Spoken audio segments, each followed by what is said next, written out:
السلام علیکم۔ اللہم صلی علی محمد و علی آل محمد و بارک وسلم۔ اسرار معرفت چینل میں آپ کو خوش آمدید کہتے ہیں۔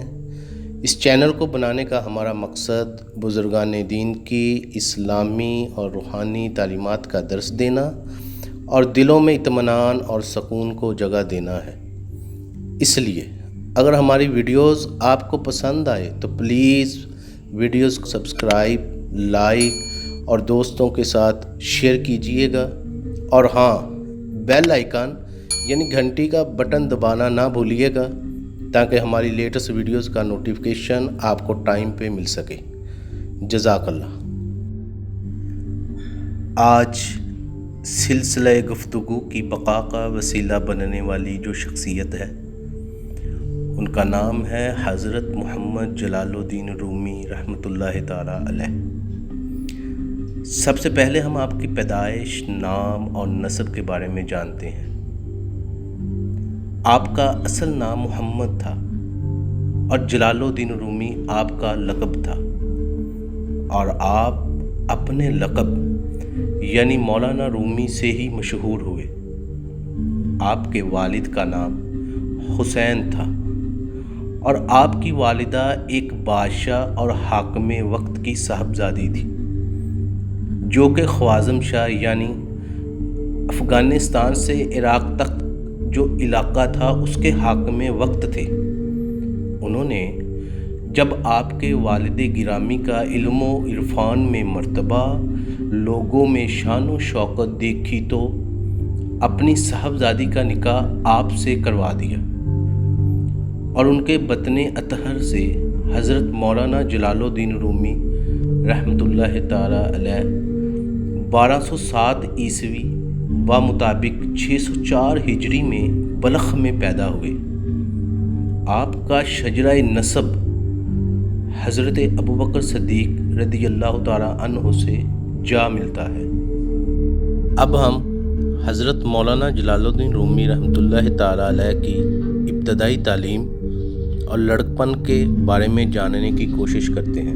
آپ کی ابتدائی تعلیم کے مراحل شیخ بہاؤالدین رحمۃ اللہ تعالیٰ علیہ نے طے کروائے، اور انہوں نے پھر اپنے مرید سید برہان الدین رحمۃ اللہ تعالیٰ علیہ کو، جو اپنے زمانے کے فاضل علماء میں شمار کیے جاتے تھے، مولانا کا معلم اور اتلیق بنا دیا۔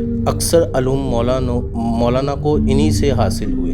اپنے والد کی حیات تک انہی کی خدمت میں رہے۔ اس کے علاوہ آپ نے ابتدائی تعلیم حلب کے مدرسہ حلاویہ میں رہ کر مولانا کمال الدین رحمۃ اللہ تعالیٰ علیہ سے بھی حاصل کی۔ اس کے بعد بلخ سے آپ ہجرت کر کے نیشا پور آئے۔ نیشا پور عراق اور ایران کی سرحدوں پر ایک خوبصورت ریاست ہے۔ اس وقت آپ کی عمر 6 برس تھی۔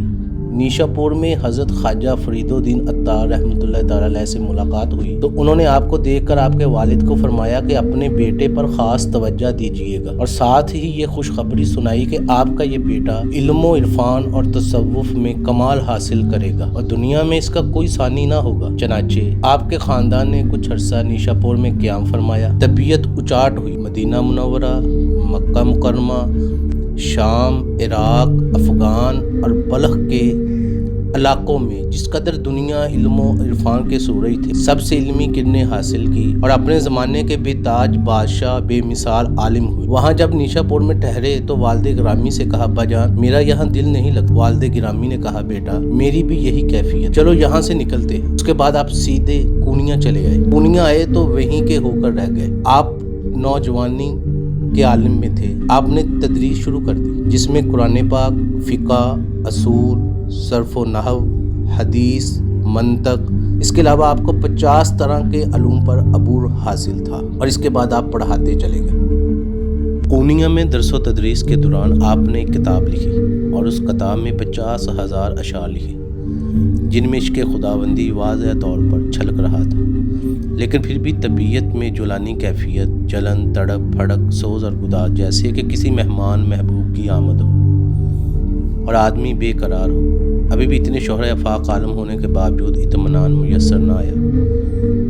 ادھر حضرت شاہ شمس تبریز رحمۃ اللہ تعالیٰ علیہ اپنے سینے میں عشق خداوندی کا سمندر لیے اس انتظار میں تھے کہ کوئی تو ہو جس کو امانت سپرد کرو۔ ابھی آپ سوچ ہی رہے تھے کہ حق نگاہ نے، حق آگاہ نے فرمایا کہ جس کو تم ڈھونڈ رہے ہو وہ یہاں نہیں ملے گا، تمہیں کونیا جانا پڑے گا۔ چنانچہ آپ فوراً کونیا کے لیے روانہ ہوئے۔ جب آپ کونیا پہنچے تو مولانا رومی رحمۃ اللہ تعالیٰ علیہ اپنے مدرسے میں طلبہ کو درس دے رہے تھے۔ مدرسے کے صحن میں ایک تالاب تھا۔ حضرت شاہ شمس تبریز رحمۃ اللہ تعالیٰ علیہ وہاں پہنچ کر بیٹھ گئے اور درس سنتے رہے۔ جب درمیان میں درس سے وقفہ ہوا، طلبہ اپنے حجروں میں چلے گئے اور مولانا رومی اپنے کمرے میں چلے گئے۔ حضرت شاہ شمس تبریز رحمۃ اللہ تعالیٰ علیہ نے مولانا روم کے ہاتھ سے لکھے ہوئے تمام علمی نسخے اٹھائے اور ان کو اسی تالاب میں ڈال دیا۔ جب تالاب میں آپ نے ڈالا تو تالاب کے پانی کا رنگ سیاہی مائل ہو گیا اور وہیں بیٹھ گئے۔ جب مولانا روم رحمۃ اللہ تعالیٰ علیہ واپس پلٹے تو دیکھا تالاب کا سارا پانی سیاہی مائل ہو گیا۔ تو طلبہ سے پوچھا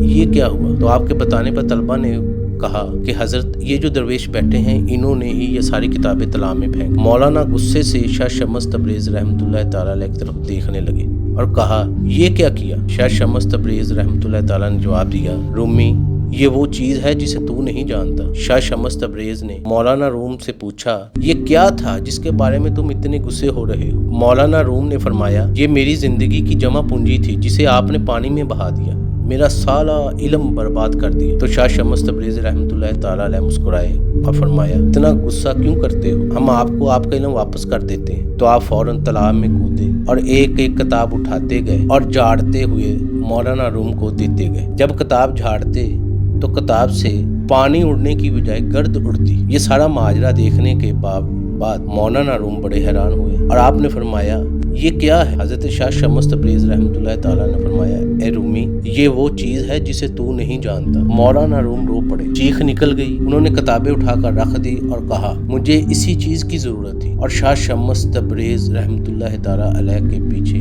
دیوانہ وار پھرنے لگے۔ مولانا روم نے پڑھانا چھوڑ، درس چھوڑ دیا، فتویٰ چھوڑ دیا، مسند چھوڑ دی۔ اب شاہ شمس تبریز آگے آگے اور مولانا روم پیچھے پیچھے۔ مدتیں گزر گئی، لوگ بڑے پریشان ہوئے کہ علم و تدریس کا عمل رک گیا، مسند علم ختم ہو گئی۔ لیکن آپ شاہ شمس تبریز سے فیض لیتے رہے، عشق میں جلتے رہے، خود کو بھنتے رہے، اور جب واپس پلٹے تو آپ وہی چیز بن گئی جس کو کوئی نہیں جانتا تھا۔ اور اس کے بارے میں مولانا روم نے اپنے اشعار میں فرمایا مولوی ہرگز نشد مولائے روم تا غلام شمس تبریز نشد۔ اب ہم حضرت مولانا جلال الدین رومی رحمۃ اللہ تعالیٰ علیہ کے علم و فضل کے بارے میں جانتے ہیں۔ مولانا رومی رحمۃ اللہ تعالیٰ علیہ اپنے دور کے اکابر علماء میں سے تھے، فقہ اور مذاہب کے بہت بڑے عالم تھے، لیکن آپ کی شہرت بطور ایک صوفی شاعر کی ہوئی۔ دیگر علوم میں بھی آپ کو پوری دسترس حاصل تھی۔ دوران طالب علمی ہی پیچیدہ مسائل میں علماء وقت مولانا کی طرف رجوع کرتے تھے۔ آپ کے علمی فیضان اور جلال نے طبعی استقلال اور طمانینت نے جس طرف رخ کیا پہاڑوں کے کلیجے جھڑ گئے، اور جس طرف آپ نے رخ کیا دل متوکل ہوئے، زبانیں شاکر ہوئی، روحیں بیدار ہوئی، نفس مطمئن ہوا، اور بچھڑا ہوا انسان اپنے مالک کو پانے میں کامیاب ہوا۔ آپ کی مشہور تصنیف مثنوی رومی ہے۔ حدیث مصطفی صلی اللہ علیہ وآلہ وسلم کے بعد علم و عرفان میں مثنوی کو جو مقام حاصل ہے اسے اہل دل بہت خوب جانتے ہیں۔ اس کے علاوہ آپ کی دوسری تصنیف فی مافیہ بھی ہے۔ حضرت مولانا جلال الدین رومی رحمۃ اللہ تعالیٰ علیہ کا علم و عرفان میں مرتبہ اس قدر بلند تھا کہ شاعر مشرق حضرت علامہ محمد اقبال رحمۃ اللہ تعالیٰ علیہ جیسی شخصیت مولانا جلال الدین رومی رحمۃ اللہ تعالیٰ علیہ کو اپنا روحانی پیر مانتی تھی۔ علامہ اقبال رحمۃ اللہ تعالیٰ علیہ نے عشق و سرمستی کا ساما جو کہ آپ کے اشعار میں جا بجا نظر آتا ہے مولانا رومی رحمۃ اللہ تعالیٰ علیہ سے ہی حاصل کیا، جس کا اظہار علامہ اقبال رحمۃ اللہ تعالیٰ علیہ نے اپنے اشعار میں کچھ یوں کیا: نہ اٹھا پھر کوئی رومی عجم کے لالائے زاروں سے، وہی آب و گلے ایراں وہی تبریز ہے ساقی۔ حضرت مولانا جلال الدین رومی رحمۃ اللہ تعالیٰ علیہ نے بقیہ زندگی کونیا میں ہی گزار کر 1273 عیسوی بمطابق 672 ہجری میں انتقال فرمایا۔ کونیا میں آپ کا مزار آج بھی لاکھوں عقیدت مندوں کا مرکز ہے۔